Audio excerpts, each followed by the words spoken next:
Good evening, everyone. Am I audible?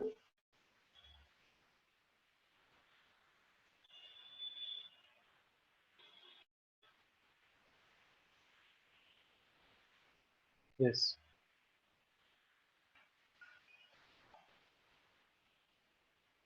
Today, we are going to read another important aspect in our syllabus, which comes under economy. It has also something to do with our foreign relations, foreign policy, specifically related to business, trade, and economy. UPSC in preliminary examination, they are asking at least 2 to 3 questions in preliminary examination which are associated directly or indirectly with international organizations. International organizations. One report they are going to ask every year, they are asking since last 5 to 6 years, except for preliminary examination 2020, which happened on 4th of October this year. They have literally asked every year from 2013 onwards to 2019. One report was mandatorily asked in preliminary examination. Mostly it was around economy only. So the reports by World Economic Forum, IMF, International Monetary Fund, and World Bank, they become of paramount importance for you all. I am not so technology friendly, but still to remember many reports, I used to compile in Evernote. This was the first app and the only app that I used in my CSE preparation. And it helped me a lot. You also use technology interface very judiciously because it is very easy and it is handy. In Evernote, I used to compile any report that was quoted in an academic year in the Hindu or the Indian Express, or even if it was somewhere mentioned which was related to our syllabus, I used to note it down. Okay. So one question was directly on the reports and two other questions were associated as in the form of statements that were given in the option.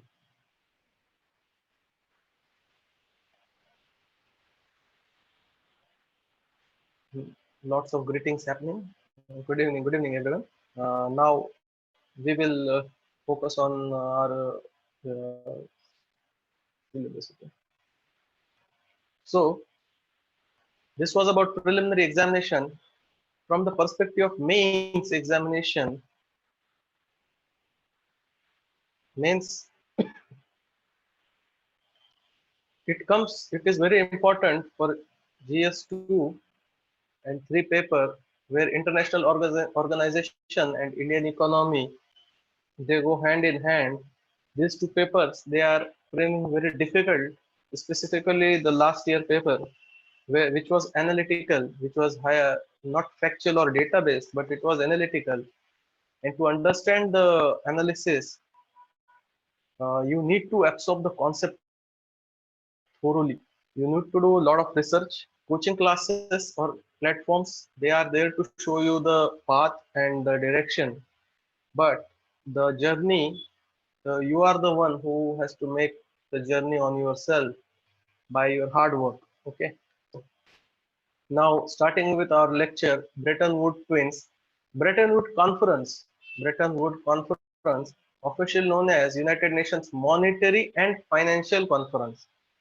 It was a gathering of 44 nations from the July 1 to 12 in 19 around 40.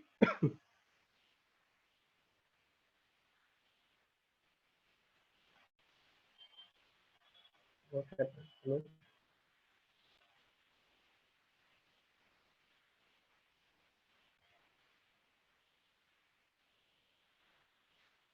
Good evening, everyone.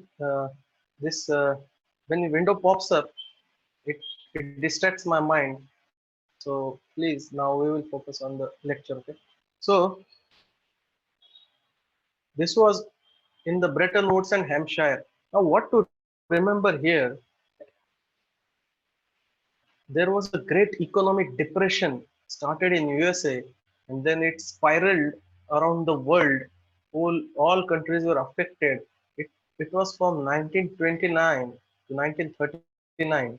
There is a very beautiful movie, The Public Enemies, in which uh, John Dillinger is the character, which was it's a real story during economic depression, how unemployment led to the criminalization and how the bank robberies increased in United States. It's a good movie. You should watch. So the economic depression started in USA.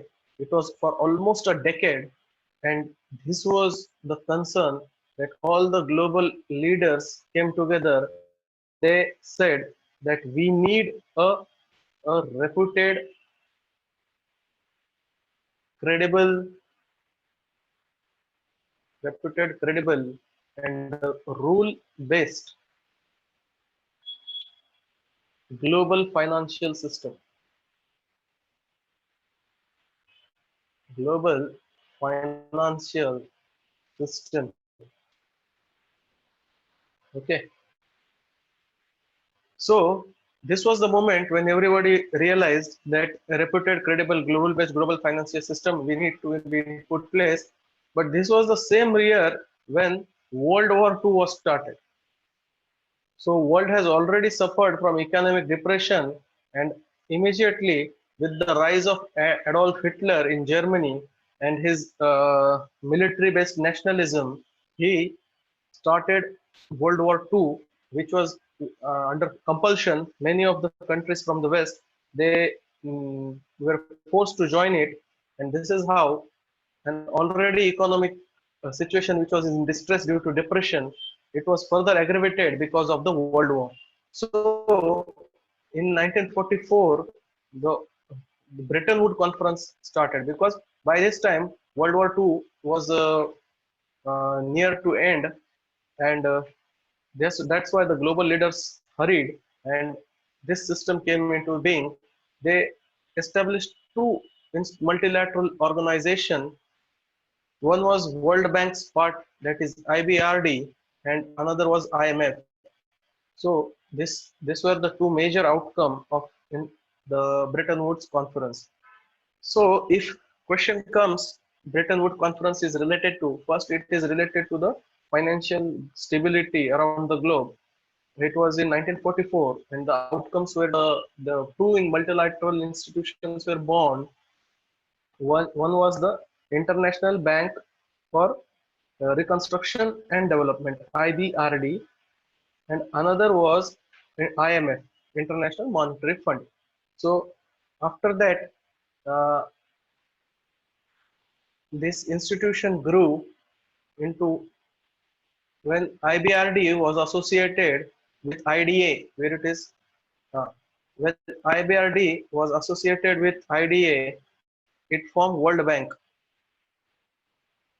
World Bank has World Bank has two institutes only, IBRD plus IDA, International Bank for Reconstruction and Development and International Development Association. This is World Bank, and World Bank Group is again uh, it includes five multilateral institutions.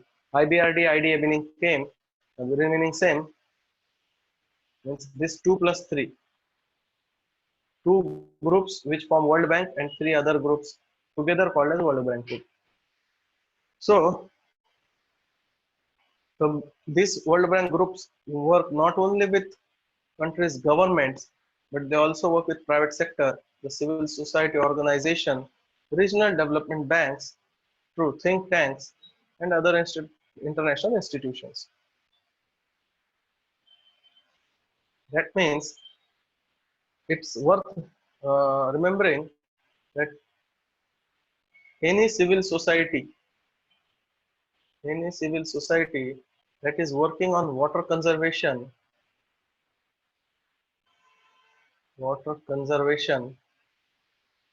it is aided by World Bank. It must be credible. The civil society must be credible. The NGO must be credible. Just like the Pani Foundation by Amir Khan.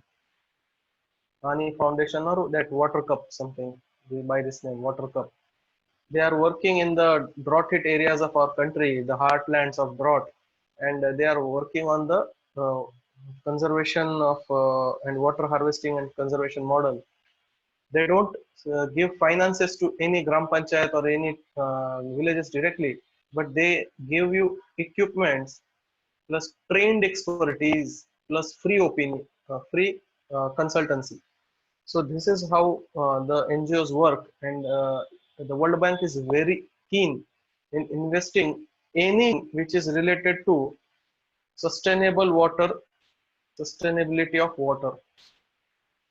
If you remember, even the Indus Water Treaty was brokered by World Bank between the two arch enemies of India and Pakistan. Do you know about this? There is an Indus Water Treaty between India and Pakistan. Out of 6 rivers in the Indus water system, it was divided into west and east. The west three, Jhelum, Chenab, Indus, Jhelum, and Chenab, they went to Pakistan, and Ravi, Bias, Satluj, they came to India. Okay, so this was a difficult treaty to be brokered because we had a wounds of partition, we had wounds of Pakistani aggression in our territory, and still World Bank was successful to broke the deal because it is all about sustainable management of water resources between upper and lower riparian states. Just remember the words. So this is how World Bank is interested not just in creating the financial capital in the world, but it is also interested in creating the sustainable model of consumption of resources. It is also focusing on creating the social capital by financing many health and education related uh, adventures in the developing or least developed countries. See, only thing you need to remember, in my humble opinion, is that IBRD, it provides loans, okay, and IDA provides low or no interest loans to the low income countries. I think uh, IM International Finance Corporation provides investment advice and asset management to companies and government, but the interest rate is at commercial prices. You can guess it from the name. It is an international development. It is not a commercial thing, development. And that's why long-term loans are given at zero or no interest, okay? At low or no interest. And International Finance Corporation, it is, the name is suggesting of a capitalistic overtone. So it will be according to the market dynamics. This MEGA, it has very low utility actually. So this MEGA, where I was this MEGA. So other multilateral institutions, they don't have much utility because they are the modus operandi of them is about financing in those countries which are unstable from the perspective of investment. For example, Syria, nobody would, even not you and me, would invest our hard-earned money in the Syria because it is, for obvious reason, it is a war-torn country. So, multilateral guarantee agency ensures lenders and investors against the political. See, the name is very suggestive. This is how you should solve the MCQ. Some agencies giving you guarantee. Guarantee of what? Guarantee of your money being invested in a low investment destination like a war-torn country or a MENA country. Well, you know what is MENA? What are MENA countries? MENA. This was a term used by our former foreign minister, Mrs. Sushma Swaraj, madam. Middle Eastern and North African countries. They are very important for India because they are least developed countries or developing countries, and Indian products have a good market over there. If you go to the North African country or East African country, their culture and our culture means eating from eating habit to consumption habits is almost same. Bhajia, parotha, chapati is a is a household name in these African countries. They don't know where it came from, but definitely it's the influence of India. So the investment in such countries which are not good investment destinations, they the Amiga guarantees your investment. Okay, if something the insurance model hai ye, if your investment is lost, then definitely to rescue. You don't need to remember this organization. The World Bank's twin goals of ending the extreme poverty. See, this is the word extreme poverty, which is right now deliberated in the highest policy corridors in the world. Even a president like Donald has mentioned over 100 times this word and the need to end the extreme poverty. See, poverty is also a hierarchical concept where there are better poor, middle, and least poor. Means least on the scale. These are the extreme poors. And Donald Trump has said in one of the political speeches that he acknowledged India because we have successfully pulled out 23 million people out of extreme poverty trap in last 20 years. So this is also an important policy word that you all should remember. Extreme poverty, just that. Now, another important aspect. Now we will see the World Bank in detail.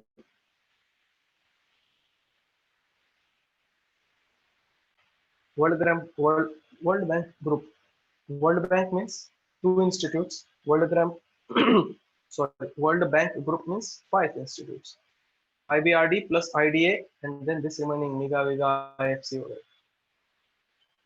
Yes, India was one of the 44 original signatories to the agreements of because Bretton Woods happened in 1944. By then, we were a British Raj or Commonwealth country, and and USA and UK were war allies. So, if USA is conducting some international financial conference, then definitely UK and along with its all colonies, and that too, richest colony of British Raj, India, will also be a signatory. That's obvious. So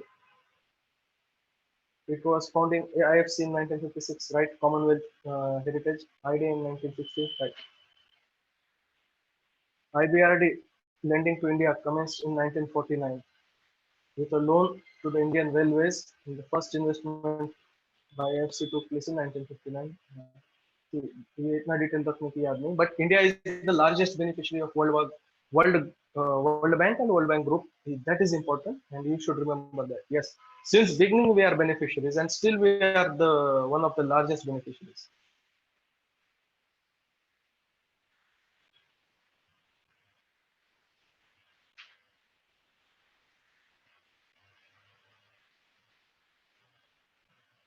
Now we will study World Bank reforms. Some critics have pointed out that World Bank really caters to the agenda of world capitalism. Wrong. There is no such thing.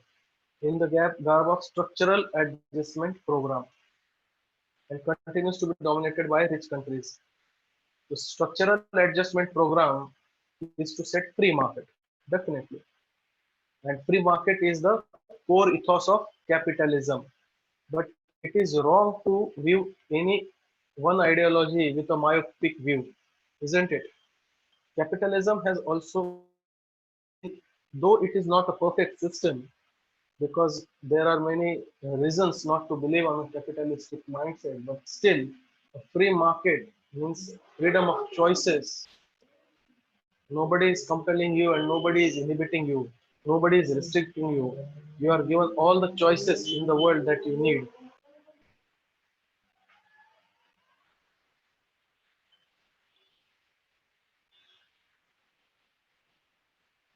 See, Supraja is saying that we are a blend country and defined as one is a transition from lower income to middle income groups. Okay, so India, as I already said, is one of the largest beneficiaries. Is one of the largest beneficiaries. So in the past, we have been benefited a lot from the institutes like IBRD and IDA. But now the World Bank Group, they are insisting that now we should stop this mode of loans, and India shall apply in IFC, International Finance Corporation, uh, which lends at market rate. It lends at the current market rate, mostly LIBOR, London Bank Brent rate. So structural adjustment policies, these are the policies that World Bank asks a country.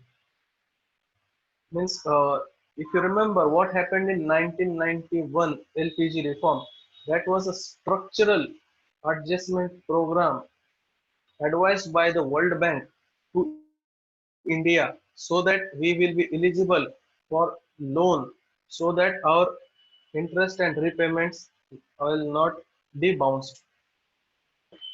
India was caught in a very tricky situation in 1991 that our forex reserves dried so fast and so quickly that we were not able to even sustain for 8 days on such low credit. So that's why we went to World Bank for loan. World Bank said, I will give you the loan, but your market is so distorted.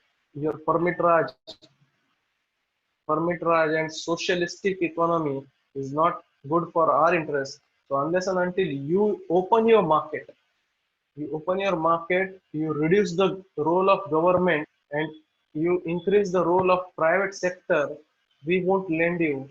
So India agreed to these conditions, opened up the market through its LPG reforms, and that's how World Bank gave us loan and then we sustained our economy. But free market is always better. It's always better, though it has some criticism that inequality increases and crony capitalism. Yes, there is a risk of the unholy collusion between the politicians, politicians and crony businessmen, where one will give support to other for their own cause.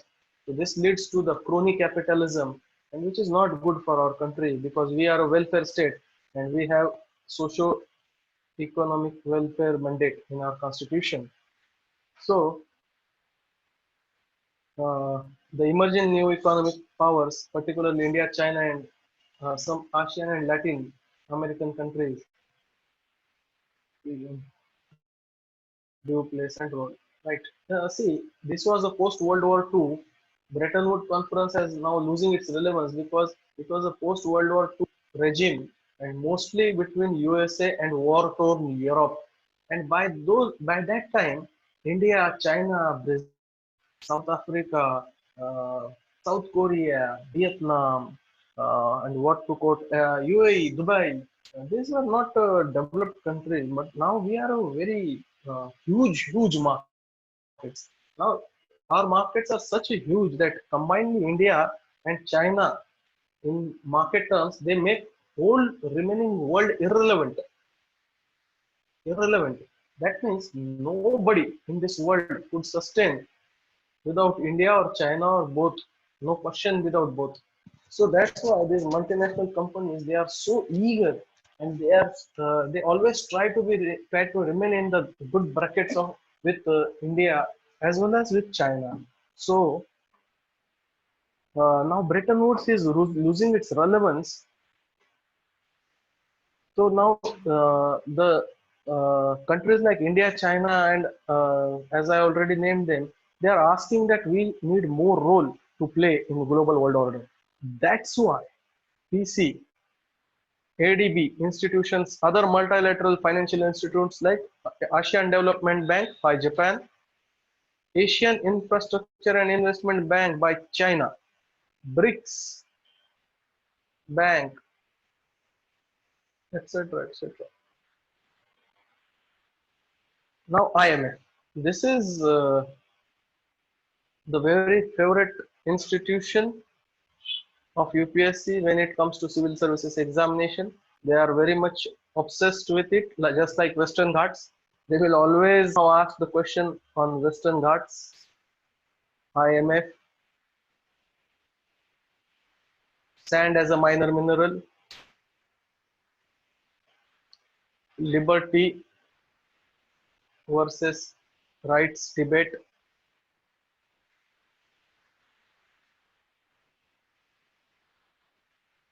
nanotechnology, etc. etc. These are very favorite topics of UPSC, and you can expect one question out of it. And that's how I always prepared. I was we will take someday a lecture where I will mm, explain you the high yield areas with examples of how UPSC is asking question again and again on these limited things. What we where our strategy is flawed after two failures.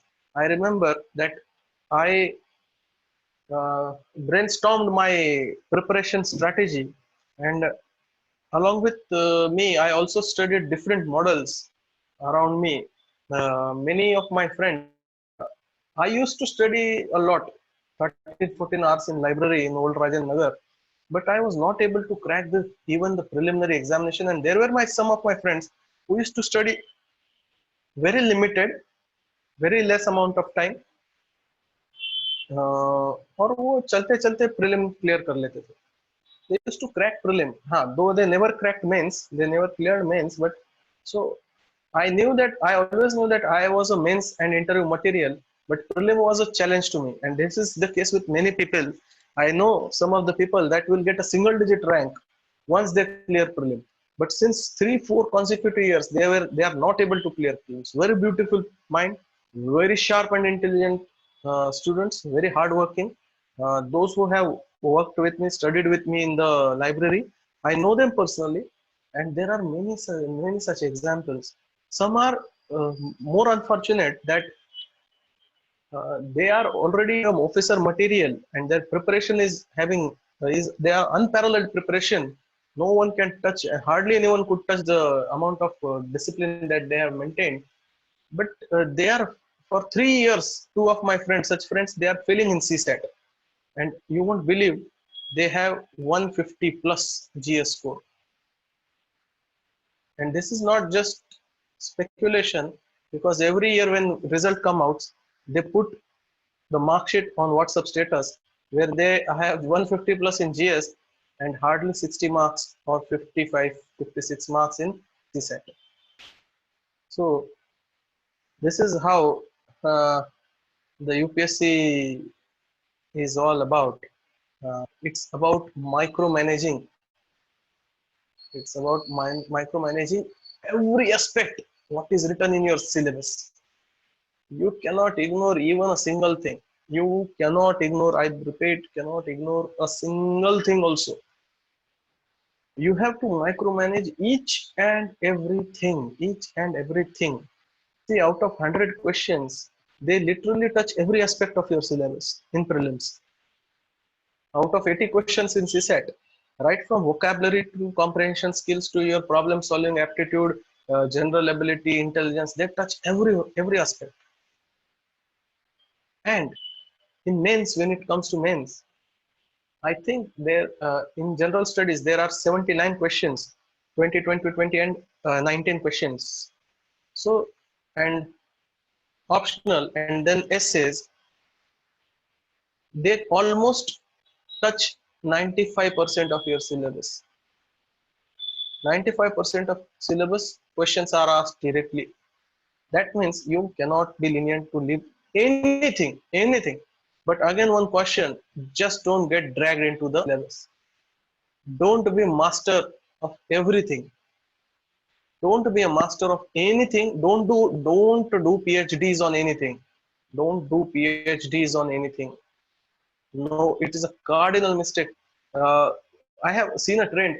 Very intelligent people are unable to crack this examination. This is a fact. Very intelligent people with very high IQ, they are meritorious throughout their life, but they never crack this examination. And average comes with proper guidance, and he clears this examination. So yes, obviously there are exceptions, and this is not a rule. But अगर बड़ी बड़ी बात कहूँ और in the average, so your approach is the most important thing. How you approach to the questions. That's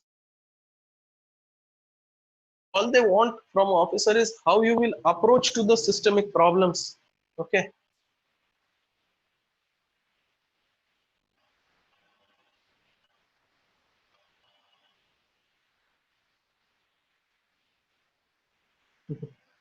Yeah, IS is a jackal of everything and master of none. True. That's why it's called a generalist's job. So now again back to the topic. IMF is this one high yield area. I remember they have asked a question in IS in the year it was 2014 or 13 preliminary examination that World Economic Outlook is released by. World Economic Outlook report is released by. It's IMF. But options were the World Bank भी देंगे वो सब देंगे, all confusing option, but answer is IMF. So and after that many questions were on IMF. Uh, World Financial Stability Report. There is another financial stability report. If the question is about World Financial Stability Report, the answer will be IMF, and it is about just financial stability report. And if option is RBI, then hit RBI. Because when financial stability of India is concerned, then RBI is the central bank with the duty to oversee the financial stability of our country.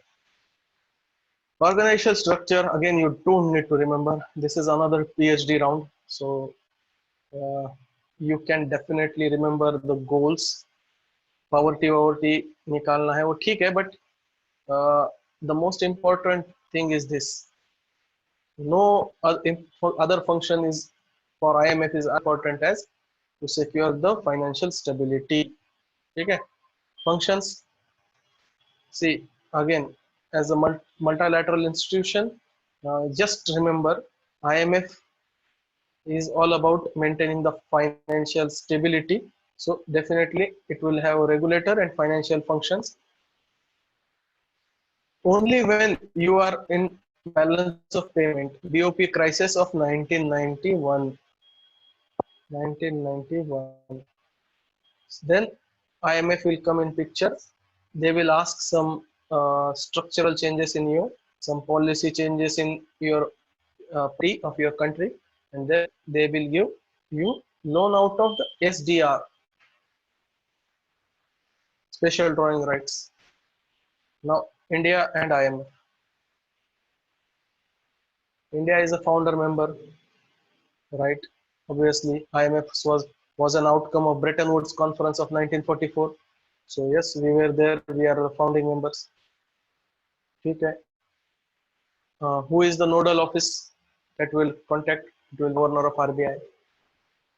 There is also executive director who represent the country at IMF. Definitely, ये भी होता है. India's quota in IMF special drawing rights is 1.3 billion, 13 billion. That gives India a shareholding of 2.75%. Okay. What are these SDR? SDR is nothing but it's our money which we keep in various basket of currency in the safe of IMF. कि हमने ही हमारा पैसा उनके पास रखा है और वही special drawings SDR होते हैं. उसमें कोई सब टाइप्स होते हैं कि गोल्ड होता है, ट्रांशे होता है, ट्रांशे ट्रांशे मीन स्लाइस ऐसे कुछ होता है. India is the 8th largest quota holding country at the organization. ठीक है, ये भी बोलो. हाँ, means UPSC is not going to ask that India is the 8th largest quota holding country in the IMF, but they will give you a statement that India is the largest shareholder at IMF SDR. So this is an extreme statement, and you should cancel it. And such questions are framed in a way that if you are able to identify this thing, and if you cut this thing, then your out of A, B, C, and D, your ABC will go away, and what is remaining is answer. Even if you know not about any other statement, but if you know that this is a wrong statement, you can eliminate three options and the remaining will be answer. And this is how every successful candidate in UPSC solves or attempts the preliminary examination, because as I already said, it is about the approach. I guarantee you that all India rank 1, he or she might only know 45 to 50 questions for sure. Rest is the calculated risk, calculated risk plus leap of faith. So this is the important thing that decides your candidacy. Nobody knows for sure. I can assure you, nobody knows everything about UPSC. Everything, only 50% your knowledge will support. Rest will be your prudent approach, your practical wisdom, your aptitude, your comprehension skills, the vision to see the invisible. Eyesight, I am a doctor, so I always knew that it fascinating word, fascinating sentences in my ophthalmological subject of third year, that there is a difference of between eyesight and vision. Eyesight is a anatomical and physiological thing, but vision is something to do with your intelligence. Yeah, it is something neurological thing. In short, vision is the art of seeing the invisible, and that vision you need to develop out of such practices, calculated risks, and some leap of faith. Asian Development Bank, important. Just remember, USA and Japan are the largest shareholders. इतना ही याद रखना चाहिए तुमने. ADB, इसका headquarter Manila Philippines में है. Philippines, Manila, Philippines. ADB. Japan is the largest shareholder of ADB, and followed by USA. इतना ही याद रखना. A statement will come that China is the largest shareholder. No, that's China wanted to purchase many shares in ADB, but these two gentlemen opposed China, and that's why China came with another idea that why I will make my own IIB. Now, Asian Development Bank, the percentage shareholding is different. So the decision is not by consensus, but decision is by voting, where definitely Japan plus USA are the final authority. Whatever they say is the decision in ADB. And this was the sore spot for countries like China and also for India. Hey, see, India, we don't want to be the puppet in the hand of West also. We are a very huge market itself. So why we don't need any approval from any West country? Okay, so see, every agenda or why these banks are starting, a simple thing, same वही चीजें, industrial competitive, job creation, growth acceleration, environment, climate change. Nobody do these things, but they are the agendas. Six sectors, of course, transport, energy, all these infrastructural projects. Why? Because they are profitable. The whole building, the richest of the rich are, who are they? The one who are in infrastructure, huge construction businesses, electricity businesses, this urban services. And इनसे भी rich कौन है जो financial services में है, banking. They are the richest of the rich. So these are the sectors which attracts huge investment because profit is very much there. Recent development again.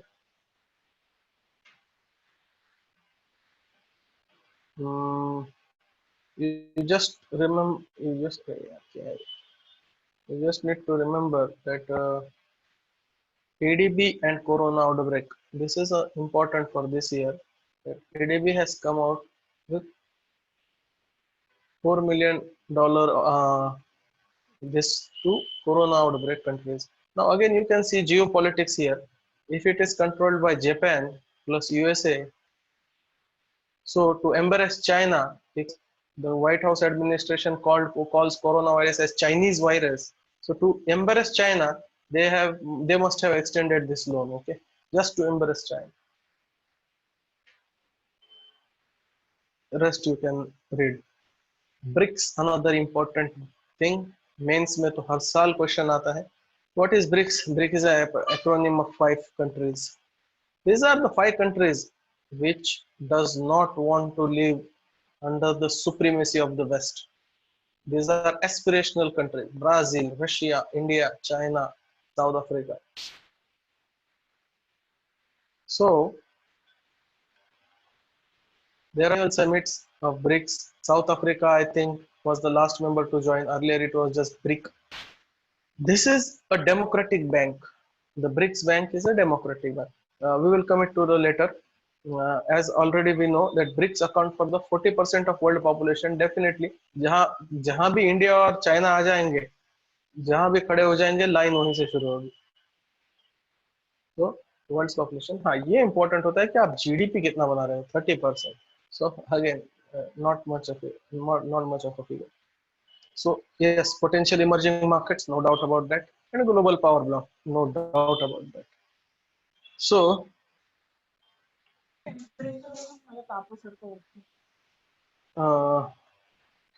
someone has left his or her mic open. Please shut it off. So timeline, you don't need to remember. Definitely don't need to remember the timeline. Just मैंने जो बोला है, South Africa is the recent member in the block. Just remember this thing. Objective same. तो वही बातें हैं. Cooperation बढ़ाएंगे within grouping. We will frame a sustainable, equitable, mutually beneficial development. Everything वही बात है. Human resource को बढ़ाएंगे, political, diplomatic, ये करेंगे वो करेंगे. Impact, yes. BRICS as an institution is a time tested. 2008 का जो सब प्राइम क्राइसिस था, so we see subprime crisis. Many experts believe that USA, out of its rogue financial policy and reckless lending, made the whole world suffer. हमारा कोई fault नहीं था, but now as economy of one nation is integrated with another nation, and USA being the engine of the growth of our world, being the most developed country and the richest of the rich country and the nerve center of global financial system, because the dollar of the Federal Bank of United States of America forms the core transaction throughout the world. It forms the core of the transaction. So but the rogue decision by the Bush administration during the war against terrorism and the Gulf War or Iraq War exhausted the resources on the international front. Also, there was a reckless lending within United States for construction of houses and other infrastructural, private infrastructural establishments, and this led to the mismatch of the lending and the loan payments were defaulted, and this is how NPS rose in USA, and due to this USA pulled out all the dollars from the international market to help themselves, and with world left with no dollar, the prices shot up, and every other institution which was interrelated with each other, they went collapse. So this was a mistake made by USA, but the whole world suffered. Relatively, India ने suffer नहीं किया है because our RBI, the policies, and we are inward-looking people always. We are self-sufficient country, sort of, not wholly. So relatively, उतना हमें damage नहीं हुआ था. After Japan, India was the second best performer. So, but through BRICS, we voiced our concern that multilateral institutions को order में लाइए, उसमें ही structural changes कीजिए, and so BRICS managed to push for institutional reform, which led to the International Monetary Fund quota reform in 2010. That's how unitedly these countries they voiced their concern on IMF platform. Now, New Development Bank. This is the BRICS Bank.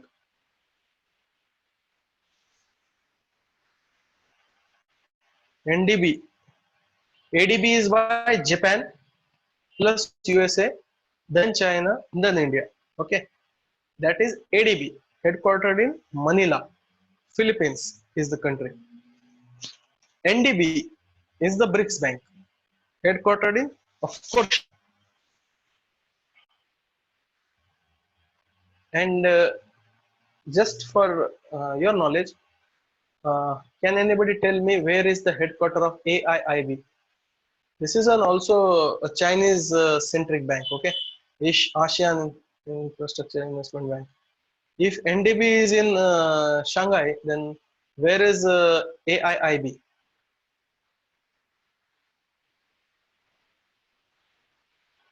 True, Beijing. So NDB is headquartered in Shanghai.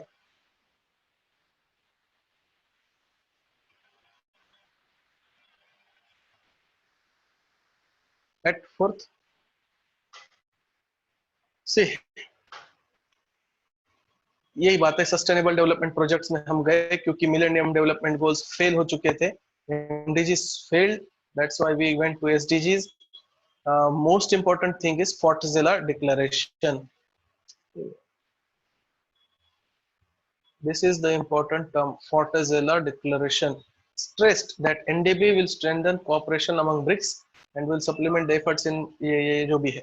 Just remember, Fortaleza Declaration is something to do with NDB, which is a BRICS bank.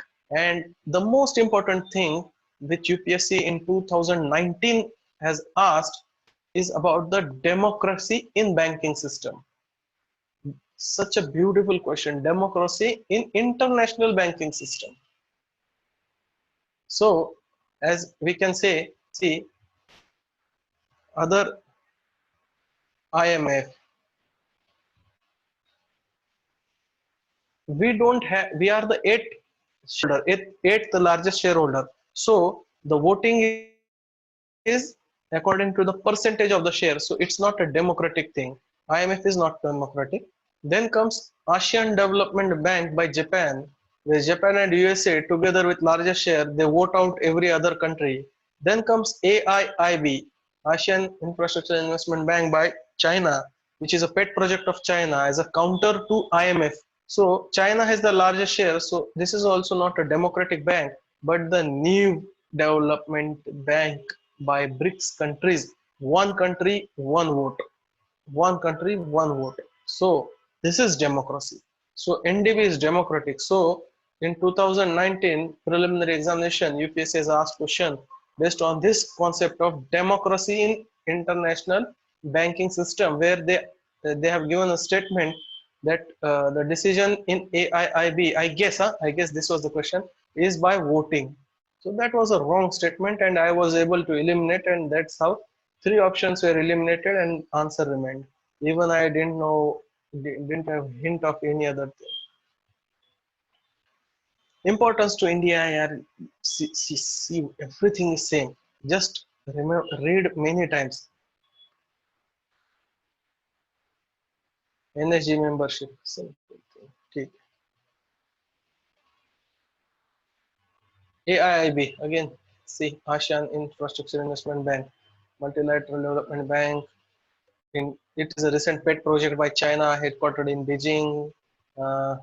96 approved members हैं, ठीक है. Investing in sustainable infrastructure, ऐसा कुछ नहीं है. AIIB is another way to finance the ambitious BRI project, Belt and Road Initiative. You know that BRI has a road component and a belt component. Whatever infrastructure will be built on the land, it will be called as belt, and whatever will be built on water, means ports, shipping ports, etc., marine route, that will be called as road. पता नहीं ऐसा क्यों उन्होंने नाम रखे हैं। China में dictionary में मीनिंग शायद अलग होगा, बट वो रोड जो, sorry,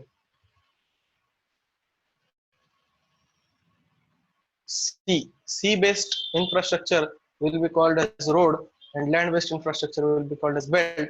And this is a pet project of the current Chinese establishment, the President Xi Jinping.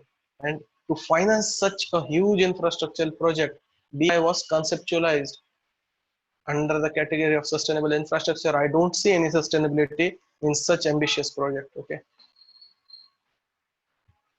goals वही वही वही वही बातें, इकोनॉमिक डेवलपमेंट कराओ, ओनरशिप पार्टनरशिप राइट्स को रिस्पेक्ट करो, डेवलपमेंट करो, रिसोर्सेस को यूटिलाइज अच्छे से सस्टेनेबली करो, जो कि कभी नहीं होता। Governance, again don't go into it, just remember that India is the second largest shareholder. There will be a statement that India is the largest shareholder. No, China is the largest shareholder. So this is also a undemocratic financial institution. इतना ही याद रखो, इतना ही पूछेगा, इतना ही question आएगा। Questions from SARC, suddenly they disappeared from the UPSC papers, but we will never know what is UPSC is going to again ask. Just like planning commission, previously they stopped to ask planning commission questions. Since 2 to 3 years they have now again reintroduced planning commission. SARC was a very hot topic since 2003 to 2012, but after that it lost its relevance. You never know when they will shoot it up again. So the idea of cooperation in South Asia was discussed in at least 3 conferences that held in New Delhi in 1947, the Bagoy Conference in Philippines, and the Colombo Conference in Sri Lanka. Okay, so in 1983,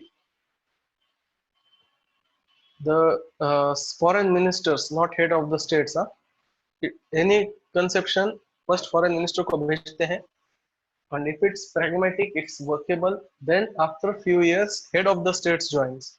So foreign minister of 7 countries of South Asian Association of Regional Cooperation, SARC. So they formally launched an agenda called as Integrated Program of Action, और ये 5 चीजें जो developing countries को होती है, no need to remember, उस पे वो आए हैं। सो ऑब्जेक्टिव्स अगेन वही घिसे पिटे हैं, बट मेंबर्स आपको पता होने चाहिए। इंडिया एंड पाकिस्तान, ऐसे याद रखना है। BBIN, Bangladesh, Bhutan, India and then Nepal. Okay, Maldives, Afghanistan.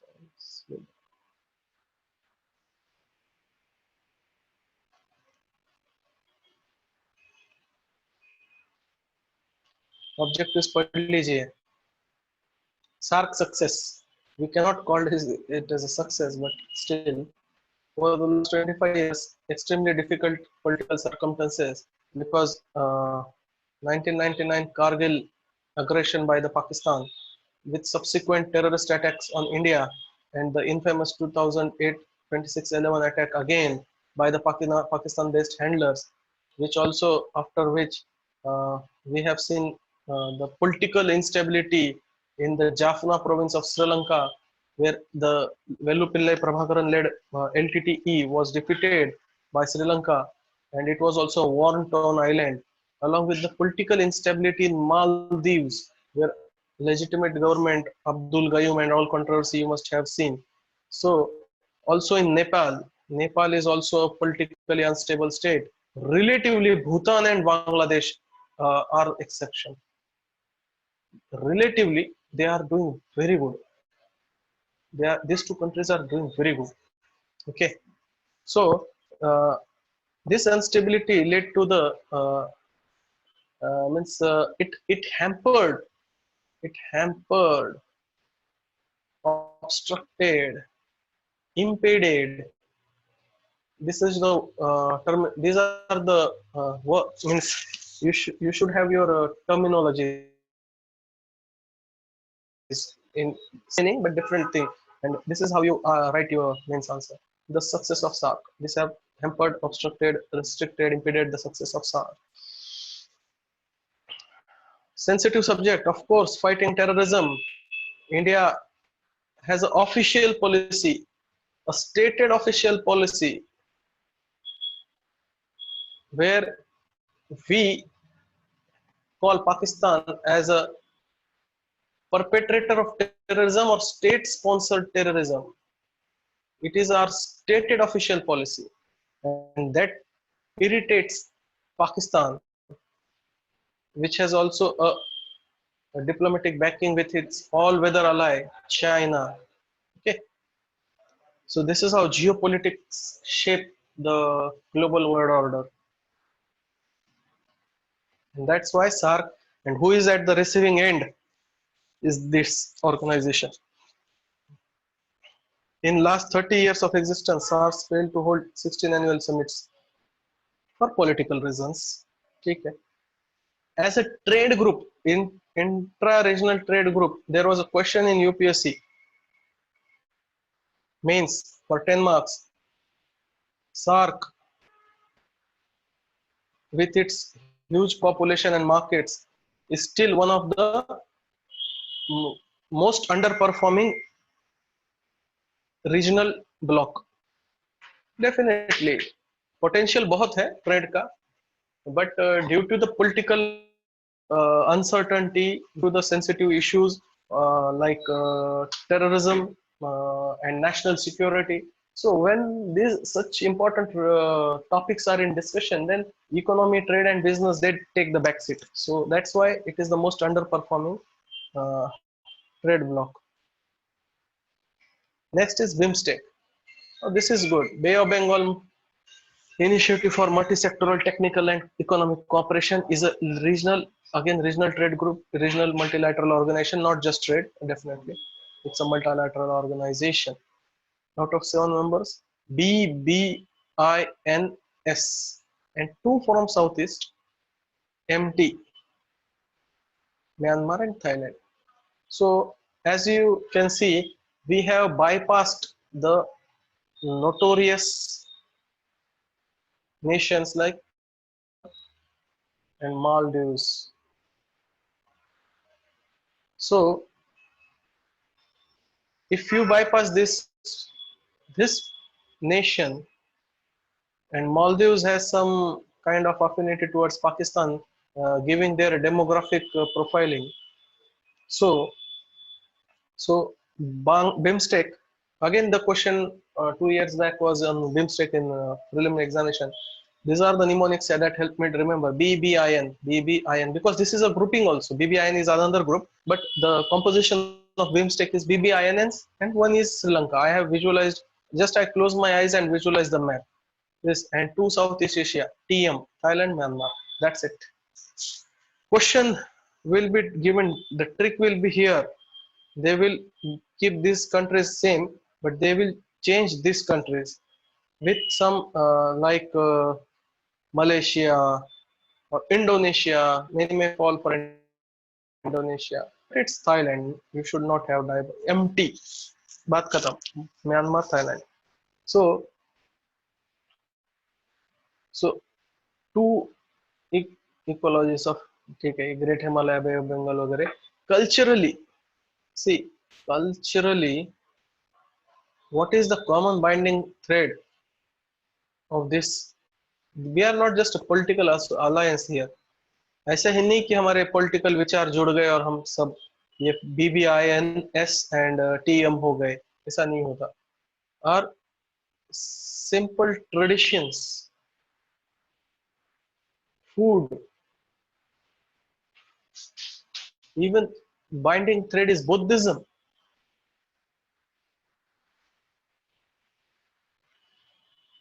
Colonial past, except for Nepal, colonial past.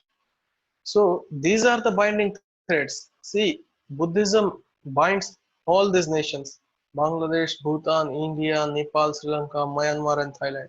Near about food also binds same, everyone. Our traditions bind same, similar. So this is how alliances get into means existence.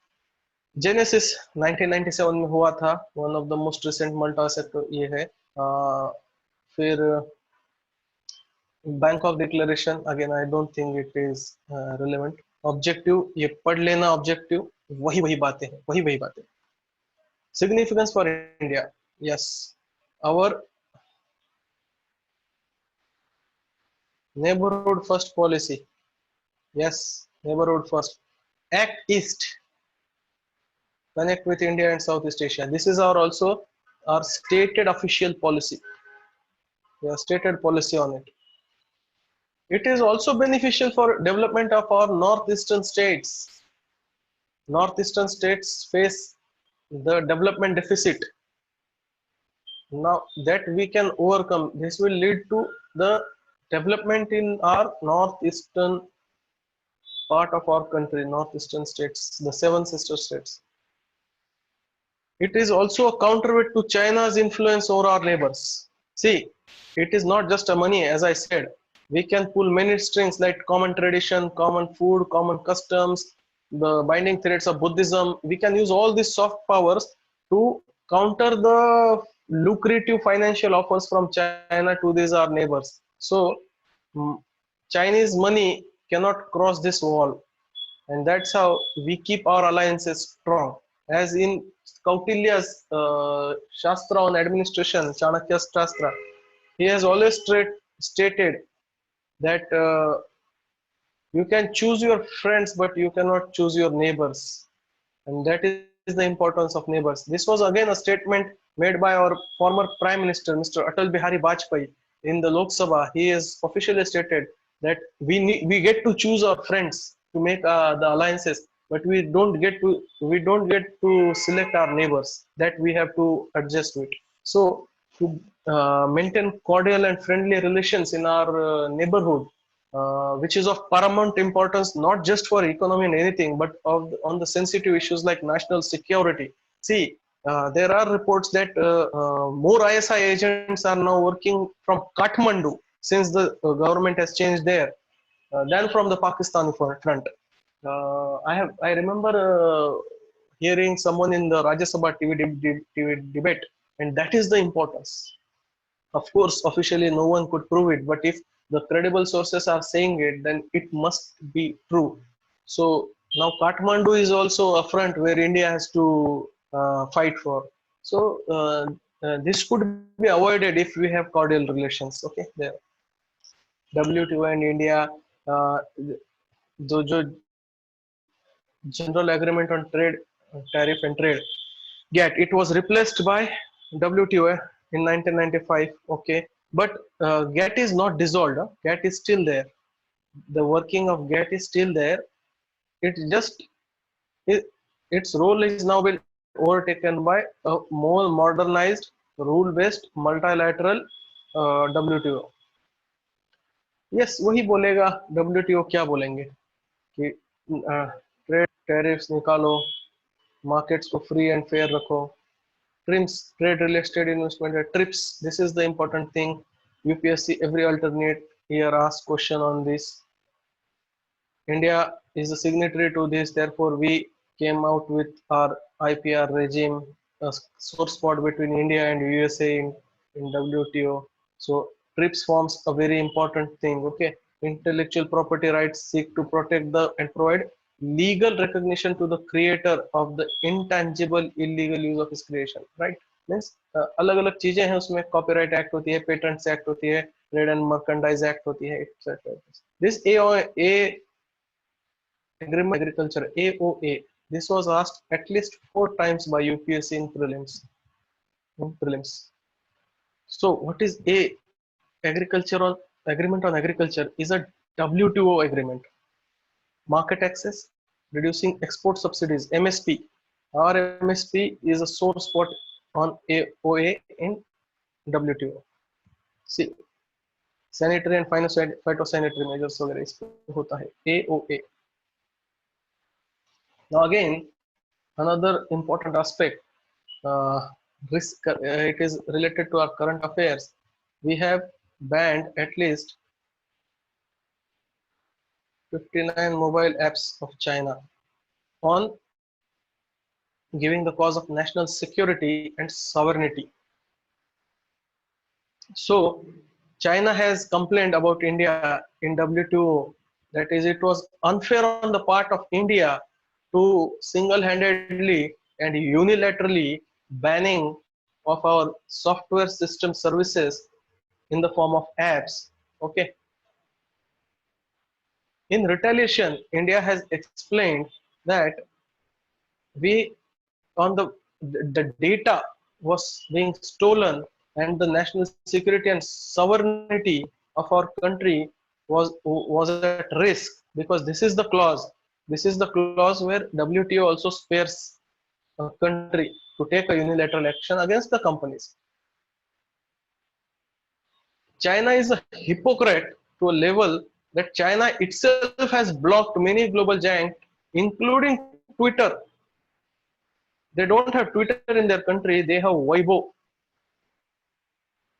They don't have Google there, they have something else. They have their own version of Google.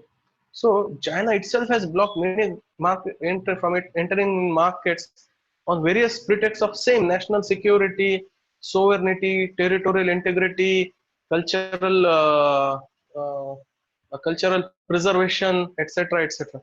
So,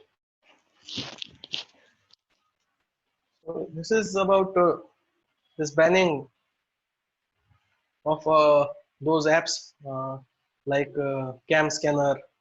What was that? Oh, musical. We say apps. So now China is again, and this was a, you can read between the lines that this was not a retaliation to their apps, because the apps were pretty much there before for many years, but the Chinese aggression in the Daulat Beg DBO, in the Galwan. So this was the sore spot which irritated India, and China has never anticipated that India would come out with such a huge retaliation against, because India also knows that China's economy from double digit has now come to single digit, and the people of China, they now want to live a luxurious life. They don't want their economic perks to be compromised at any cost, and that's why they are silently giving mandate to the Chinese communist establishment, the Communist Party of China, CPC. But CPC also knows the fact that as long as they are able to provide the fruits of economic gain to the Chinese people, only till then they can have their silent obedience. But the moment the economic fruits will stop, the Chinese people may revolt, and this is how China wants to divert their attention from the reduced economic growth from this matter to the matter of nationalism, painting it as the Indian aggression on Chinese side. So, but India also knew that war is not an option, though we are ready for it. But hit China where it will hit the maximum, which is on the economic front, and China never saw it coming. Now we have hit them economically. Any loss is a very big loss for China at this moment, because their economy is decelerating. And post-COVID world order, uh, nobody wish to align with China, because everybody has faced a lot of agony, pain, and loss because of the COVID pandemic, which Of course, everybody believes that China has some role to play. China never alerted any country. China purposefully tried to suppress a virus of such virulence. So, uh, China is now decelerating in its growth, and they desperately want money to be pumping in their system so that the people will have the obedience of the 1.5 billion Chinese people. But India is now or replying back to China on economic front. Okay, so this is how we came to we have come to the conclusion of today's lecture. If you have any questions or doubts, you can ask me. I'd be happy to answer you. Just remember, as now we are in our final stages of economy, this is a technical subject, this is a high scoring subject, but you won't be able to master it in 1 or 2 or 3 readings. UPSC is all about discipline, and discipline asks for revisions multiple of times. There are some subjects which I had revised over 20 times because that was the level. uh, I was not satisfied with my own perfection. So please keep revising these things.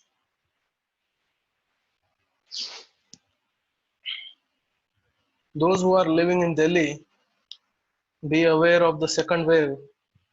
This will be a short-lived wave, but it is dangerous enough like the first wave only. Wearing masks, avoiding crowds, and maintaining respiratory and personal hygiene are the key to avoid this situation. So keep your social contact to minimum. Stay physically distant, and this is a good time to study for UPSC. The whole world is locked, and you can have a very good preparation. There won't be any big marriages and parties that you cannot avoid. So you will have ample amount of time. So utilize this thing. So thank you, everyone.